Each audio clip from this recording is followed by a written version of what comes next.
देखिए, अगर गलती की बात करें तो इंडिगो एयरलाइंस ने कोई गलती नहीं की है, बल्कि उसने बेशर्मी की इंतहा पार कर दी है। हजारों यात्री एयरपोर्ट पर परेशान हुए हैं, किसी की परीक्षा छूटी है, कोई पेशेंट दर्द से तड़पा है, कई परिवार अपनों से मिलने के लिए तड़पे हैं और कई लोगों की नौकरियां छूटी हैं। ऐसे ऐसे किस्से एयरपोर्ट से सुनने को सामने आए हैं, जिसको देख करके पूरे देश का गुस्सा भड़क उठा है और अब इसी गुस्से की मांग है कि इंडिगो एयरलाइंस पर सख्त एक्शन लिया जाए। और क्या होने वाला है वो एक्शन, हम आपको सिलसिलेवार तरीके से बताते हैं। तो खबर यह है कि सरकार ने इंडिगो की अकड़ निकालने का पूरा इंतजाम कर लिया है। पिछले 3-4 दिनों में इंडिगो एयरलाइंस ने जो भी लापरवाहियां की, जो भी गड़बड़ झाला किया, अब उसकी सजा भुगतने का वक्त आ गया है। सरकार इंडिगो की अकड़ किस तरह निकालने जा रही है, हम आपको फटाफट बताते हैं। लेकिन सरकार के इस एक्शन की डिटेल समझने से पहले यह जानना भी बहुत जरूरी है कि आखिर इंडिगो ने जो लापरवाही की थी उसकी जड़ में वजह क्या थी। आखिर कहां से ये सारी गलती शुरू हुई, जिसका नतीजा तमाम फ्लाइट्स के कैंसिल होने में और लाखों यात्रियों के परेशान होने से खत्म हुआ। तो ये सारा मामला शुरू हुआ था 1 नवंबर से। डीजीसीए, जो कि तमाम तरह की उड़ानों को, एयरलाइंस को और तमाम एयरपोर्ट की गतिविधियों को मैनेज करती है, उसने यात्रियों की सुविधाओं के लिए और यात्रियों को किसी तरह का जोखिम न हो, उनकी जान खतरे में न जाए, इसको संभालने के लिए कुछ नए नियम लागू किए थे, जिनका पालन करना हर एयरलाइन कंपनी के लिए अनिवार्य शर्त थी। इन शर्तों को नाम दिया गया था FDTA का। लेकिन हमेशा की तरह कुछ लापरवाह एयरलाइंस कंपनियों ने सोचा कि वो अपने हिसाब से इन रूल्स को मोड़ लेंगे या अपने हिसाब से अपने काम को चलाते रहेंगे। वक्त बीता, इन सारे एक्शंस को इंप्लीमेंट करने की लास्ट डेट भी निकल गई। 1 दिसंबर को जब डीजीसीए इन मामलों को लेकर सख्त हुआ तो इंडिगो और डीजीसीए आमने सामने भिड़ गए, जिसका नतीजा ये हुआ कि फ्लाइट्स टेक ऑफ नहीं कर पा रही थी, एयरपोर्ट पे मिसमैनेजमेंट हो गया और किसी को कुछ पता नहीं था कि आखिर यात्रियों को जवाब क्या देना है। और मामला जब हद से बाहर निकला तो फिर वही इंडिया का सबसे पुराना खेल शुरू हो गया, ब्लेम गेम, यानी कि जिम्मेदारी अपने सिर पर न लेना, दूसरे के सिर पर मढ़ देना।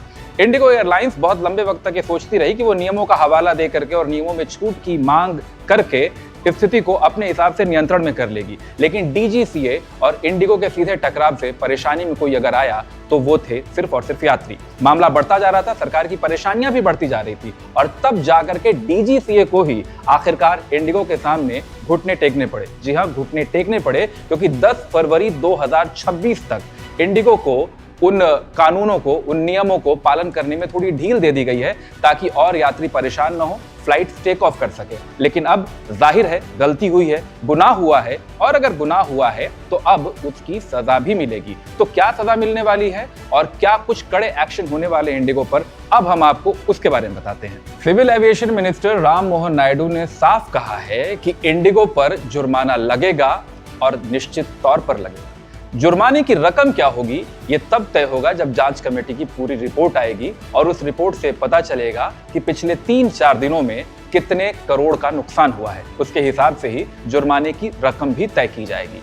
तब तक, यानी कि 10 फरवरी 2026 तक इंडिगो के ऑपरेशन पहले की तरह चलते रहेंगे। लेकिन अगर इंडिगो 10 फरवरी के बाद भी नहीं सुधरा तो फिर इस एयरलाइन पर और बड़ा एक्शन लिया जाएगा। एक्शन की इस फहरिस्त में सिविल एविएशन मिनिस्टर साहब का यह भी दावा है कि उन्होंने इंडिगो मैनेजमेंट की जम के क्लास लगाई है। उन्होंने उनसे कहा है कि जो यात्री परेशान हुए हैं उनके रिफंड का सबसे अच्छा इंतजाम होना चाहिए, उनके रुकने का, खाने पीने का इंतजाम होना चाहिए, और साथ ही जिनकी फ्लाइट्स कैंसिल हुई हैं उनको भी नए फ्लाइट्स की जानकारी सही वक्त पर दी जानी चाहिए। अब ये दावा मंत्री साहब तो कर रहे हैं, लेकिन हकीकत जमीन पर क्या है ये वो यात्री ही बता सकते हैं जो इस वक्त परेशानी के दौर से गुजर रहे हैं। अब सरकार के सख्त एक्शन और इंडिगो के साथ मान मनोबल के बाद इस बात की उम्मीद है कि आज यानी 6 दिसंबर को शाम होते होते तक सब चीजें ट्रैक पर वापस आ जाएंगी। लेकिन चीजें भले ही ट्रैक पर वापस आ जाएं, कुछ सवाल ऐसे बहुत जरूरी हैं जो इसके बाद भी उठते हैं। सबसे पहला सवाल, क्या इस देश ने इस घटना से पहले इस देश के एविएशन मिनिस्टर का नाम सुना था? बहुत कम लोग हैं जिनको शायद आज इस वीडियो के बाद पता चला होगा कि इस देश के सिविल एविएशन मिनिस्टर का नाम राम मोहन नायडू है। दूसरा सवाल, सरकार इतनी देर से क्यों जागी? दरअसल इस पूरे अफरा तफरी की शुरुआत 1 दिसंबर की शाम से ही शुरू हो गई थी। एक्शन लेते लेते 6 दिसंबर की तारीख आ जाती है। जब सरकार से इस बात पर सवाल पूछा गया, सिविल एविएशन मिनिस्टर से इस बात पर सवाल पूछा गया, तो उन्होंने साफ तौर पे कहा कि नहीं, आप ये नहीं कह सकते कि सरकार ने देर से एक्शन लिया है। हम मामले को निगरानी कर रहे थे, मामले की देखरेख कर रहे थे और तब हमें एक्शन लेने में वक्त लगा है। लेकिन देश की जनता जाहिर तौर पर जानती है कि 3 से 4 दिनों का वक्त एयरपोर्ट पर फंसे यात्रियों के लिए कितना मुश्किल वक्त होता है।